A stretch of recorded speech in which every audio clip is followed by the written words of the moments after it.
ہاں، اور اللہ فرماتے ہیں یہ جو ہم نے پچھلی بستیاں ہلاک کر دی ہے نا، یعنی اب اس میں دھمکی ہے کہ وہ بستیاں دوبارہ نہیں لوٹتی ہیں۔ جزوی طور پر دیکھیں اللہ کسی مردے کو زندہ کر دے معجزے کے طور پر، جیسے پیغمبروں کے سامنے وہ تو ایک الگ بات ہے، لیکن قاعدہ کلیہ یہی ہے کہ جب ہم کسی بستی کو ہلاک کر دیتے ہیں تو وہ دوبارہ دنیا میں نہیں لوٹتی اور دوبارہ اس کو پھر مہلت نہیں ملتی۔ تو اہل مکہ کو اور لوگوں کو بھی اس سے عبرت حاصل کرنی چاہیے۔ اب یہ سلسلہ اسی طرح چلتا رہے گا دنیا میں۔ آگے اللہ فرماتے ہیں حتی اذا فتحت یاجوج و ماجوج، یہاں تک کہ ایک وقت آئے گا کہ قیامت کی علامتیں ظاہر ہونا شروع ہو جائیں گی اور پھر اللہ اس کائنات کو تباہ کرنے کا ارادہ کر لے گا۔ تو اس میں ایک بہت بڑی علامت کا اللہ نے ذکر کیا کہ قیامت کی ہولناکیوں میں جو پہلی ہولناکی ہوگی اذا فتحت یاجوج و ماجوج، یعنی قیامت کے جو آثار شروع ہو جائیں گے، تو یہاں تک کہ یاجوج اور ماجوج کو کھول دیا جائے گا۔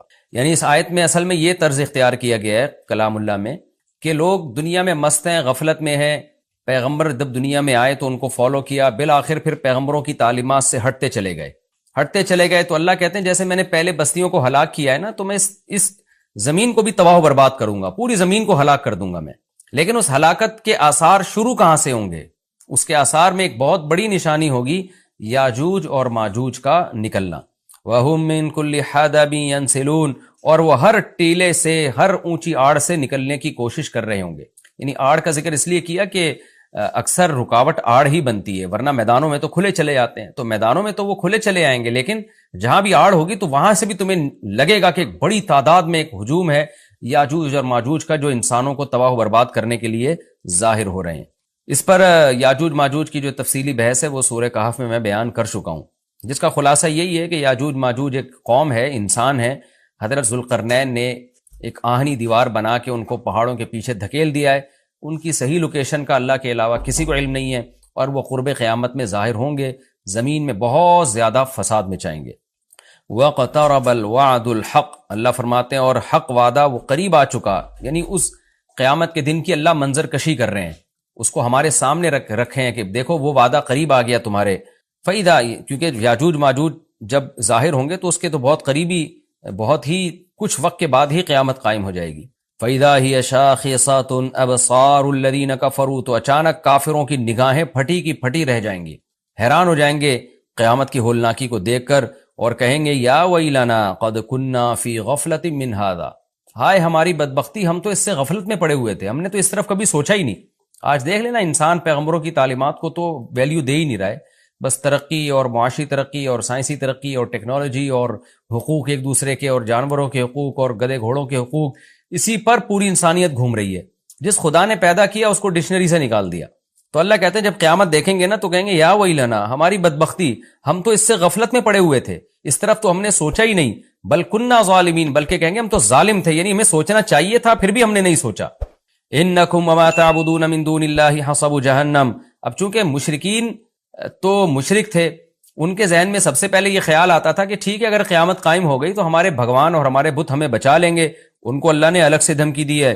انکم وما تعبدون من دون اللہ حصب جہنم، فرمایا تم اور جو تمہارے معبود ہیں نا، جن کی تم عبادت کرتے ہو اللہ کو چھوڑ کر، یہ سارے جہنم کا ایندھن بنیں گے۔ احادیث میں یہ مضمون ہے کہ یہ جو پتھر کے بنے ہوئے بت ہیں نا، اگرچہ ان میں حص نہیں ہوتی لیکن اللہ ان کو بھی مشرکین کے ساتھ آگ میں ڈال دے گا، مشرکین کا غم بڑھانے کے لیے، کہ جن معبودوں کو تم سمجھتے تھے کہ سفارش کریں گے، آج یہ بھی تمہارے ساتھ جل رہے ہیں اس آگ میں۔ اللہ فرماتے ہیں انتم لہا واردون، تم سب اس میں جاؤ گے، یعنی ان بتوں کی عبادت کرنے والے بھی اور جو بت ہیں وہ بھی۔ لو کان ہؤلاء آلہۃ، اللہ فرما رہے بتاؤ یہ اگر معبود ہوتے تو ما وردوہا، یہ خود جہنم میں کہاں جاتے، وکل فیہا خالدون، اور یہ سب کے سب عبادت کرنے والے اور معبود یہ سب ہمیشہ ہوں گے اس میں۔ لہم فیہا زفیر، اور ان کے لیے اس جہنم میں شور و چیخ و پکار ہوگی۔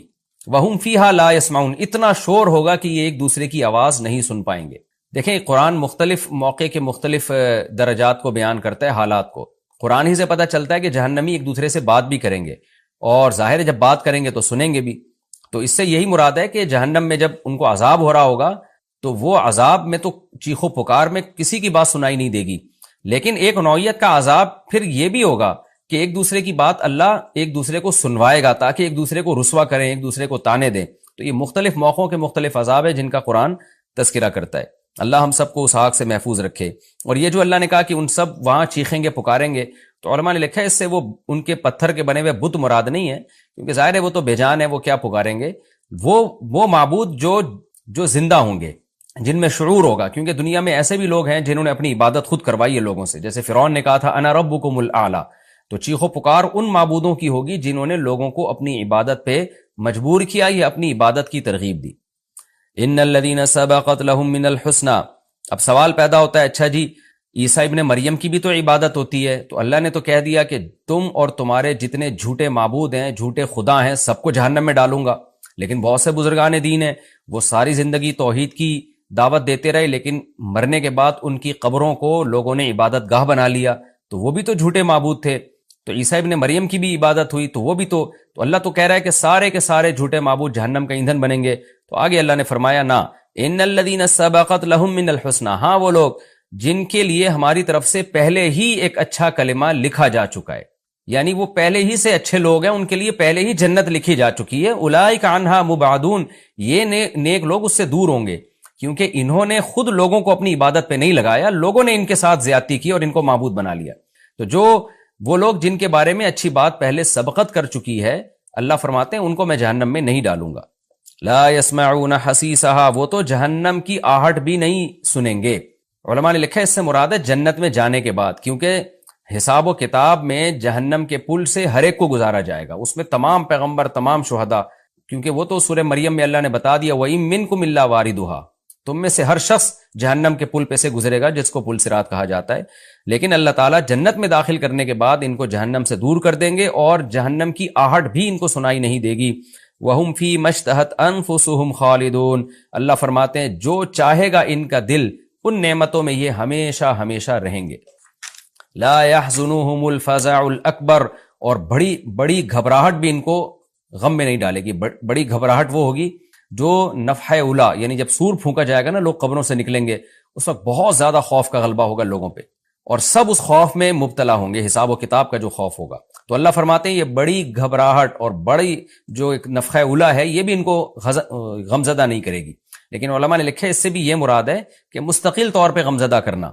وقتی خوف تو ہر ایک کو ہوگا، قرآن سے یہ بات ثابت ہے، لیکن اللہ نیک لوگوں سے اس خوف کو جلدی دور کر لیں گے، اور جو میدان حشر کا جو خوف ہے، جو حقیقی خوف ہے، جو لمبا خوف ہوگا، وہ صرف نافرمانوں کو ہوگا۔ لیکن قرآن و سنت سے یہ بات ثابت ہے کہ ابتدائی مرحلے میں سارے خوف زدہ ہوں گے۔ وَتَتَلَقَّاهُ الْمَلَائِكَةُ، اور فرشتے ان سے ملاقاتیں کریں گے، ملاقاتوں کا مطلب مرحبا کہیں گے ان کو، هَذَا يَوْمُكُمْ، اور ان کو خوشی سے فرشتے مبارکباد دیتے ہوئے کہیں گے یہ ہے تمہارا وہ دن الَّذِي كُنْتُمْ تُوعَدُونَ، جس کا تم سے وعدہ کیا جاتا تھا۔ یوم نطوی السماء کطی السجل للکتب، اللہ فرماتے ہیں ہم آسمان کو، کیونکہ جب پہلا سور پھونکا جائے گا تو ہم آسمان کو ایسے لپیٹ دیں گے جیسے دستاویز کو لکھی ہوئی تحریر کے لیے لپیٹ دیا جاتا ہے۔ کما بدأنا اول خلق نعید، جس طرح ہم نے اول خلق کی ابتدا کی تھی اب اسی طرح لوٹا دیں گے۔ یعنی انسان حیران ہو رہا ہے نا کہ یہ اللہ تعالیٰ اتنی بڑی بڑی باتیں کر رہا ہے، میں آسمانوں کو لپیٹ دوں گا، میں یوں کر دوں گا، میں کائنات تباہ کر دوں گا، تو یہ کیسے کرے گا؟ اللہ نے فرمایا جیسے پہلی دفعہ کیا تو دوبارہ بھی کر دوں گا میں، میرے لیے کیا مشکل ہے یہ کام۔ وعدن علینا، اور یہ ہم پر وعدہ ہے۔ یہ کیسے چیلنج کر رہا ہے اللہ تعالیٰ، دیکھیں، یعنی انسان کہہ رہا ہے نہیں کچھ ہوگا، یہ سب ایسی باتیں ہو رہی ہیں، اور اللہ کہہ رہا ہے وعدن علینا، میں کر کے دکھاؤں گا یہ۔ انا کننا فاعلین، پھر اللہ نے تاکید کی ہم یہ کام کر کے چھوڑیں گے، لہذا اللہ کو چیلنجز مت دو، اپنے عمل کو ٹھیک کرنے کی کوشش کرو۔ اور اللہ اب مشرکین کو بھی دھمکی دے رہے ہیں کہ صرف دنیا میں نہیں، صرف آخرت میں نہیں، دنیا میں بھی نیک لوگوں کو میں غلبہ دوں گا۔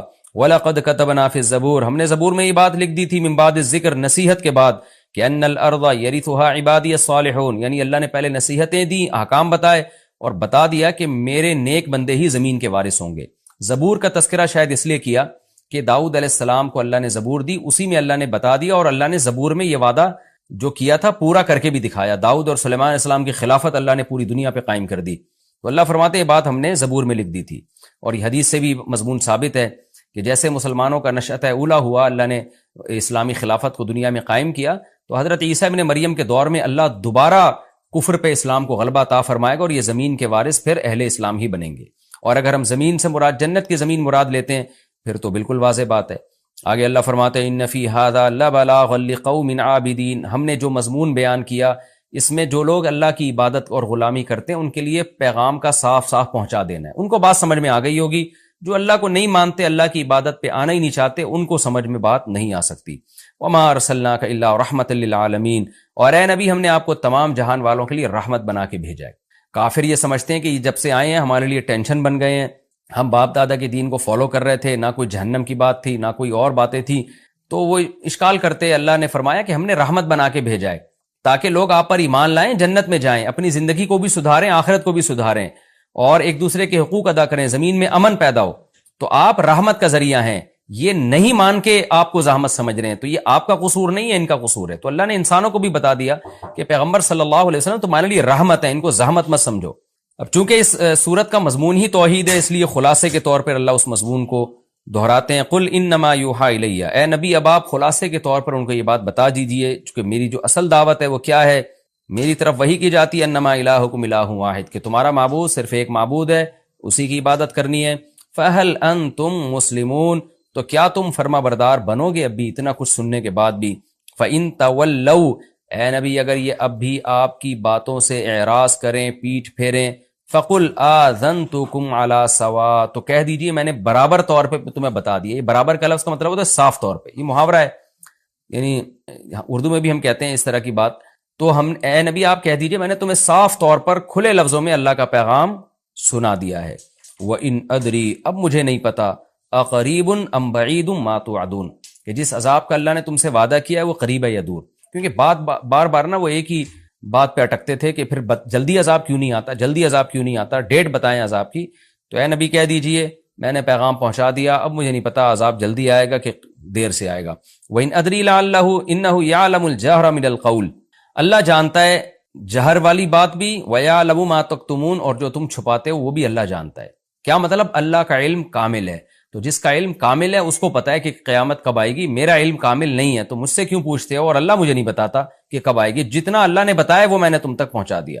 وَإِنْ أَدْرِي لَعَلَّهُ فِتْنَةٌ لَكُمْ وَمَتَاعٌ إِلَىٰ حِينٍ، اور پھر آپ صلی اللہ علیہ وسلم نے یہ بتایا کہ مجھے تو یہ بھی علم نہیں ہے کہ اللہ عذاب ٹال کیوں رہا ہے. اس لیے ٹال رہا ہے کہ تمہیں آزمائش میں ڈالنا چاہتا ہے وہ، یا اس لیے ٹال رہا ہے کہ اللہ تمہیں کچھ دن نعمتیں مزید دینا چاہتا ہے. یعنی آزمائش تو یہ ہے کہ عذاب ٹلے گا تو تمہاری آزمائش ہوگی، تمہیں غور و فکر کا موقع ملے گا، کچھ لوگ ایمان لائیں گے، کچھ نہیں لے کر آئیں گے. عذاب فوراً آ گیا تو سارے ہی جہنم میں چلے جاؤ گے. تو یہ تم پر رحمت بھی ہو سکتی ہے اللہ کی طرف سے کہ مہلت دے رہا ہے، بہت سے ایمان لے آئیں گے. اور یہ بھی ہو سکتا ہے کہ اللہ تمہیں آخرت میں پکڑے گا اور دنیا میں کچھ نعمتیں دینا چاہ رہا ہے. یعنی فتنۃ لکم کا مطلب یہ ہوا کہ ہو سکتا ہے آزمائش ہو، کچھ کامیاب ہو جائیں کچھ ناکام ہو جائیں. اور متاع الی حین کا مطلب یہ ہو سکتا ہے کہ اللہ تمہیں فائدہ پہنچانا چاہ رہا ہے کیونکہ آخرت میں تمہارے لیے عذاب ہے. تو ان دونوں میں کون سا پہلو اللہ کے سامنے ہے؟ نبی فرما رہے ہیں کہ مجھے معلوم نہیں ہے. تو جس سے یہ معلوم نہیں کہ عذاب ٹالنے کی ریزن کیا ہے، وہ عذاب کا ٹائم کیسے بتا سکتا ہے. پھر آگے اللہ تعالیٰ آخر میں اپنے نبی صلی اللہ علیہ وسلم کے کلام کو نقل کرتے ہیں کہ آپ نے پوری صورت ان مشرکین کو سنائی، پورا توحید کے مضمون سنایا. تو آپ صلی اللہ علیہ وسلم اللہ سے دعا مانگتے تھے کہ اللہ دلائل کی دنیا میں حجت تمام ہو گئی ہے، تو عملی دنیا میں حجت تمام کر دے، تو اسلام کو غلبہ دے دے، ان کو بتا دے کہ یہ لوگ حق پر نہیں ہیں. تو اللہ نے نبی کے اس کلام کو ذکر کیا. قال رب احکم بالحق، نبی کہتے ہیں کہ اے اللہ تو حق کے ساتھ فیصلہ کر دے، یعنی پریکٹیکلی عملاً فیصلہ کر دے. اور نبی یہ دعائیں بھی مانگتے ہیں، وربنا الرحمن، ہمارا رب رحمان ہے، رحم کرنے والا ہے. المستعان، اسی سے مدد طلب کی جاتی ہے. علی ما تصفون، ان باتوں پر جو تم لوگ کرتے ہو، یعنی تم جو اعتراضات کر کے مجھے تکلیف پہنچا رہے ہو تو میں مدد اللہ ہی سے طلب کرتا ہوں. تو یہ تسلی کے دو جملے ہیں جو اللہ کی طرف سے، کہ باقی اللہ نے عملی فیصلہ کیا، پھر بدر میں کیا، احد میں کیا، اور پھر خندق میں کیا، فتح مکہ میں کیا. لیکن نبی صلی اللہ علیہ وسلم شروع سے ہی یہ دعائیں مانگتے آ رہے تھے. اس میں ہمیں بھی ترغیب ہے کہ جب ہم دعوت کا کام کریں تو اللہ سے یہ دعائیں مانگا کریں کہ اللہ تو حق کا فیصلہ کر اور تجھی سے ہم مدد طلب کریں گے. اور یہ بات آپ مشرکین کو بتا بھی دیں کہ ہم اللہ ہی سے دعا مانگتے ہیں، اور ہم تم جو ہمیں مشکلات میں ڈال رہے ہو، ہم اس میں اللہ سے مدد طلب کرتے ہیں. ظاہر ہے جو اللہ پہ اعتماد کر کے اللہ سے مدد طلب کرے گا تو پلڑا بالآخر اسی کا بھاری رہے گا، فتح اور نصرت اسی کے مقدر میں آئے گی. یہ بھی ہمارا رکوع الحمدللہ کمپلیٹ ہو گیا. اس رکوع میں بھی اللہ نے بہت اہم مضامین کو بیان کیا. ایک تو یہ کہ نیک اعمال پہ ایمان کے ساتھ نیک اعمال قابل قبول ہیں. بستیوں کو اللہ ہلاک کر دیتے ہیں، دوبارہ زندہ نہیں کرتے اللہ ان بستیوں کو، اور نام و نشان مٹ جاتا ہے ان بستیوں کا. اور قیامت کی ہولناکیوں کا اللہ نے تذکرہ کیا کہ پہلی علامت یاجوج ماجوج کا ظاہر ہونا ہوگا. وہ خود سائنس کے لیے ایک چیلنج ہوگی، بہت بڑا چیلنج ہوگی. اور پھر آہستہ آہستہ قیامت کی علامتیں آئیں گی تو اہل کفر کی آنکھیں حیرت سے پھٹی کی پھٹی رہ جائیں گی اور وہ کہیں گے ہمیں تو اس کی توقع ہی نہیں تھی۔ پھر اللہ ان مشرکین اور ان کے معبودوں کو اٹھا کے ان کے ساتھ جہنم کا ایندھن بنائے گا اور ان معبودوں کو بچا لے گا جن کو ان کی مرضی کے بغیر معبود بنایا گیا، یعنی عیسیٰ ابن مریم اور جو بزرگان دین قبروں میں لوگ ان کی قبروں کی عبادت شروع کر دیتے ہیں، ان کے بارے میں اللہ نے فرمایا کہ وہ جہنم کی آہٹ بھی نہ سنیں گے۔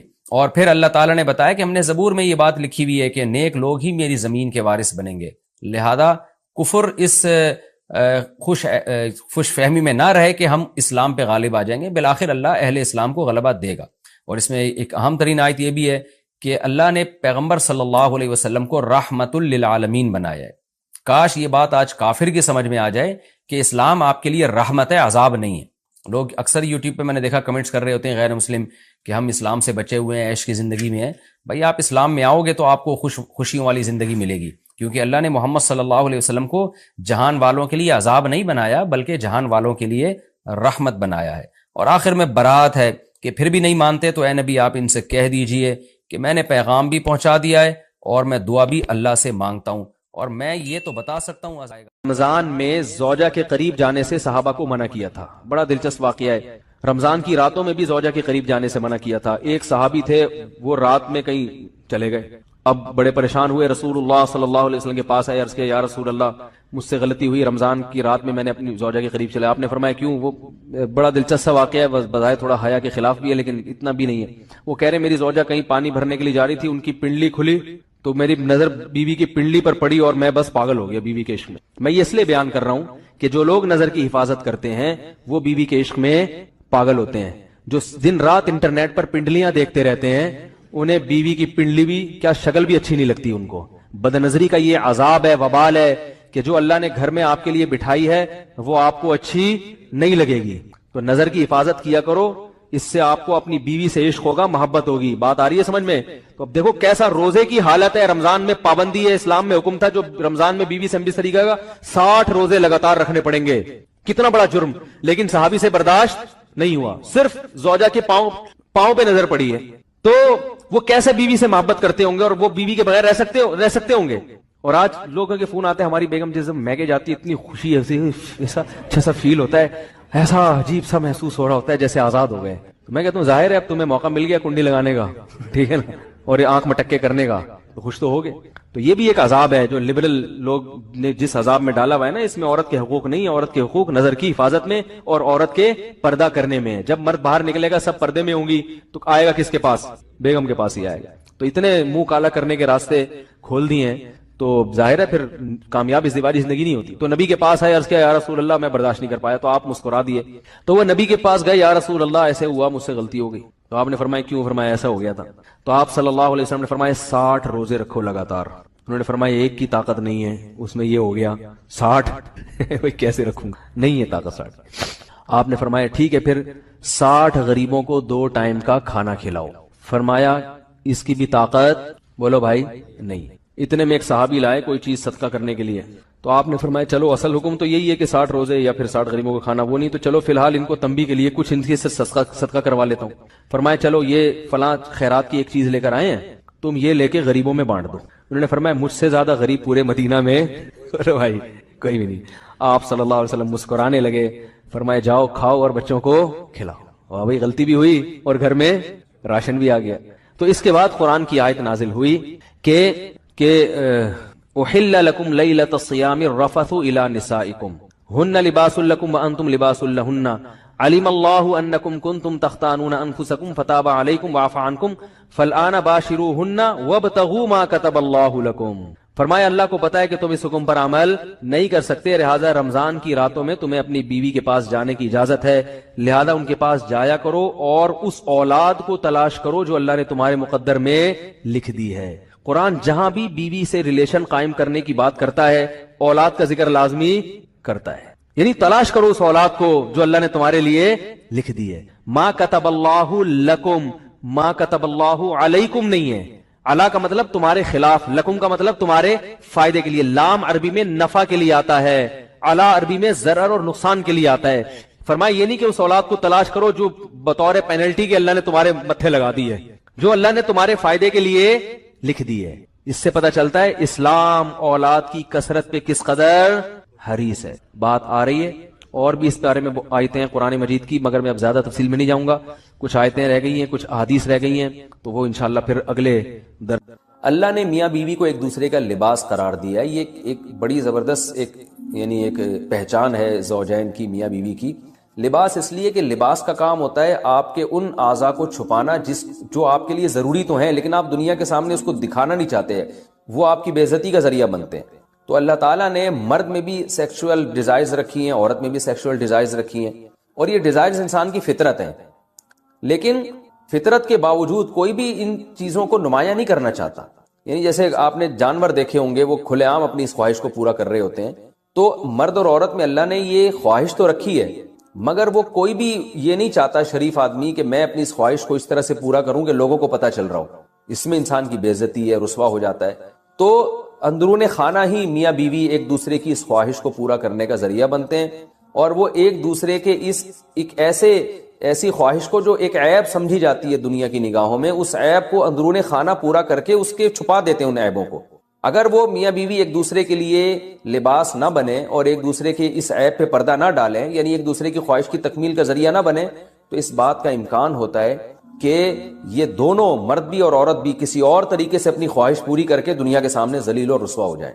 ظاہر طوائف خانوں کا رخ کریں گے یا اور کسی طرح سے جو ہے نا زنا کی کوشش کریں گے، تو اس میں آخرت کی رسوائی بھی ہے اور بعض دفعہ دنیا کی رسوائی کا ذریعہ بھی بنتی ہے یہ چیز. رمضان کی راتوں میں الرفث الی نسائکم، اپنی عورتوں کی طرف بے پردہ ہو کے جانا یا بے لباس ہونا.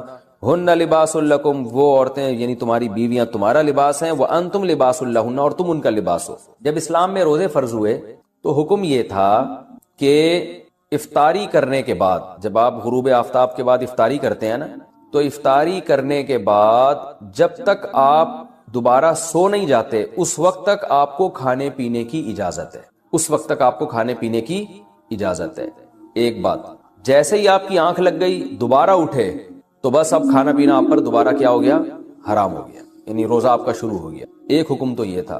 دوسرا یہ تھا کہ جیسے روزے کی حالت میں زوجہ سے ہم بستری کی اجازت نہیں تھی، اسی طرح رمضان کی راتوں میں بھی زوجہ کے قریب جانے کی اجازت نہیں تھی، اور اس پر کفارہ تھا کہ 60 روزے مسلسل رکھنے پڑیں گے آپ کو. تو بعض صحابہ سے یہ کوتاہی ہو گئی. ایک صحابی رسول اللہ صلی اللہ علیہ وسلم کے پاس آئے، بڑا دلچسپ واقعہ ہے. ان سے رمضان کی رات میں اپنی زوجہ سے ہم بستری ہو گئی. تو آپ صلی اللہ علیہ وسلم نے فرمایا وجہ کیا تھی، کیسے ہوا تم سے، کیوں ہو گیا یہ؟ تو انہوں نے فرمایا یا رسول اللہ، میری زوجہ کی پنڈلی میں نے دیکھی، اس پہ نظر پڑی، وہ انہوں نے کہیں اپنا پائنچہ اوپر کیا تو بس میں جو ہے وہ برداشت نہیں ہوا اور میں مجھ سے جمع ہو گیا. تو آپ صلی اللہ علیہ وسلم مسکرائے اور آپ نے فرمایا کہ 60 روزے رکھو. انہوں نے فرمایا یا رسول اللہ، ایک روزہ نہیں، اتنا مشکل ہے ایک روزہ رکھنا، تو 60 کیسے رکھوں گا؟ آپ نے فرمایا جو ہے 60 مسکینوں کو کھانا کھلاؤ 2 ٹائم کا. انہوں نے عرض کیا یا رسول اللہ، میں تو خود مسکین ہوں، میرے پاس تو کھلانے کے پیسے نہیں ہیں. تو اب اسلام میں اصل حکم تو یہ ہے کہ اگر روزے کی حالت میں آپ زوجہ سے ہم بستری کر لیں تو لگاتار 60 روزے رکھنے پڑتے ہیں. اس کی اگر استطاعت نہیں، یعنی آپ بوڑھے ہیں، بیمار ہیں، تو پھر آپ 60 مسکینوں کو 2 ٹائم کا کھانا کھلائیں گے. اس کی استطاعت نہیں ہے تو اب کچھ نہیں کرنا، اب یہ انتظار کرنا ہے کہ جب استطاعت پیدا ہو جائے تو 60 مسکینوں کو کھانا کھلانا ہے آپ نے، ورنہ بیٹھے رہیں آرام سے. لیکن نبی صلی اللہ علیہ وسلم نے ان کی دلجوئی کے لیے اور کہ چلو کچھ تو تھوڑی بہت ان کو سزا ملے، تو آپ صلی اللہ علیہ وسلم نے ان کو حکم دیا کہ اچھا چلو 60 مسکینوں کو کھلا بھی نہیں سکتے، غریب ہو، تو پھر ایسا کرو کہ صحابہ کو حکم دیا. اچھا پھر انہوں نے فرمایا کہ آپ صلی اللہ علیہ وسلم نے فرمایا کہ ٹھیک ہے، صحابہ کو حکم دیا ان کے لیے کچھ چندہ کرو اور ان کو دو تاکہ یہ کسی غریب کو صدقہ کر دیں، کچھ تو تلافی ہو نا جو غلطی ان سے ہوئی ہے. تو صحابہ نے سب نے کچھ چندہ کیا اور ان صحابی کو پکڑایا کہ بھائی مدینہ میں کسی مسکین کو صدقہ کر دو. تو انہوں نے عرض کیا یا رسول اللہ، مجھ سے زیادہ مسکین کو صدقہ کروں میں، یعنی سب سے بڑا مسکین تو میں ہی ہوں. تو آپ صلی اللہ علیہ وسلم ہنس پڑے اور آپ صلی اللہ علیہ وسلم فرمایا جاؤ کھاؤ، ٹھیک ہے نا، کھاؤ اور اپنے اہل و عیال کو کھلاؤ. تو یہ بڑا دل لگی کا معاملہ ہو گیا ان صحابی کے ساتھ. تو لیکن اللہ تعالیٰ نے حکم یہ نازل کیا کہ رمضان کی راتوں میں تمہارے لیے زوجہ کے قریب جانا جائز ہے، اس کی اجازت دے دی اللہ تعالیٰ نے، اور اس کی حکمت بھی بیان کی. علیم اللہ انکم کنتم تختانون انفسکم، اللہ جانتا ہے کہ تم اپنے ذات کے ساتھ خیانت کرو گے، یعنی خیانت ہی ہے نا، اللہ کے حکم کو توڑ دو گے.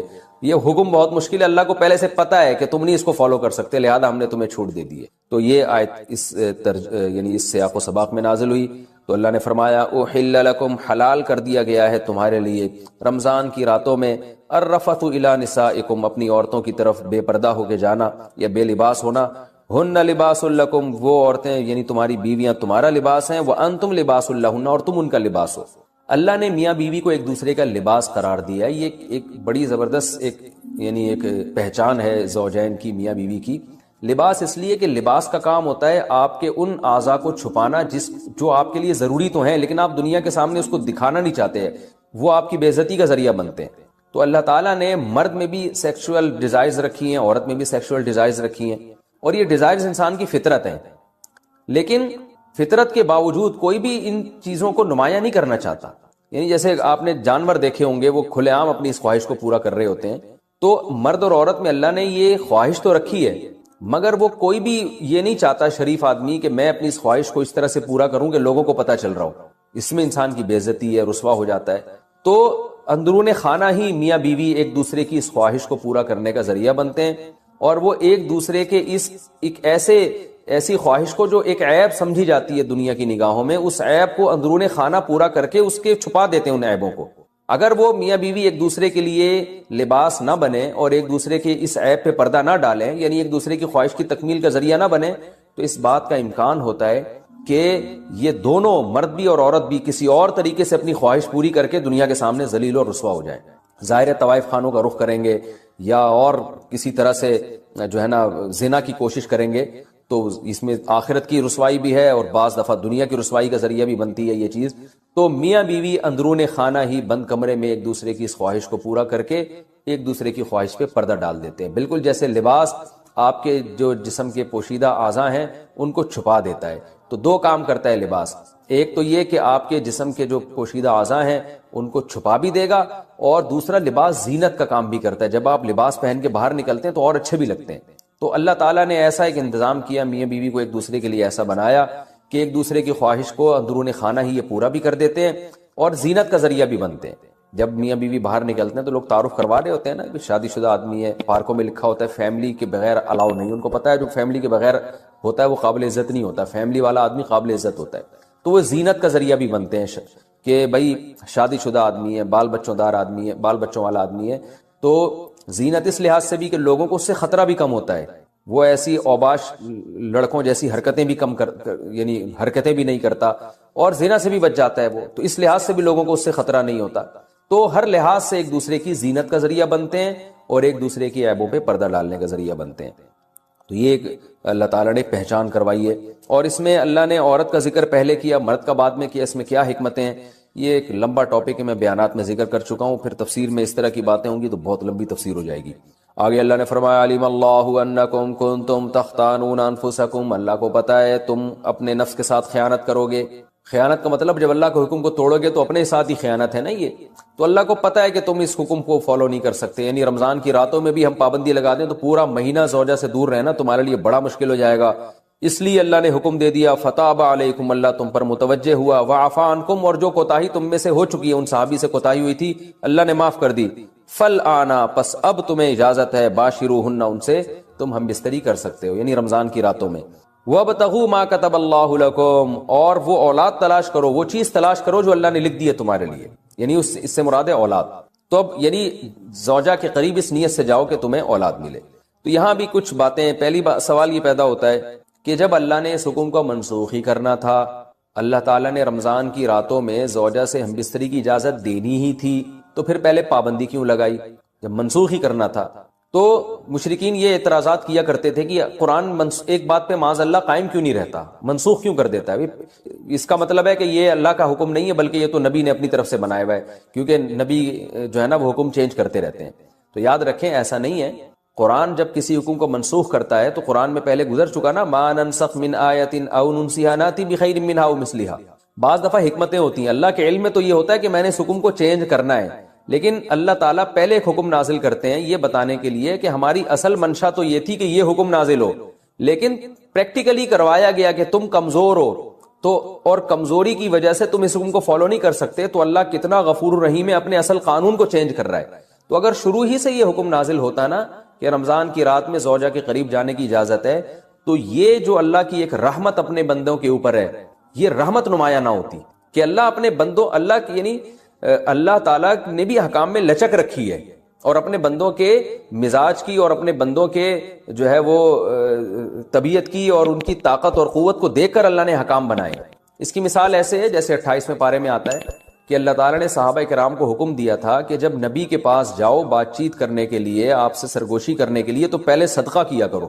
لیکن ابھی کسی صحابی نے صدقہ کیا ہی نہیں کہ اللہ نے حکم کو منسوخ کر دیا اور فرمایا کہ تمہارے لیے یہ حکم بہت شاق ہے، لہذا اب تمہیں اجازت ہے کہ بغیر صدقے کے نبی کے پاس چلے جاؤ.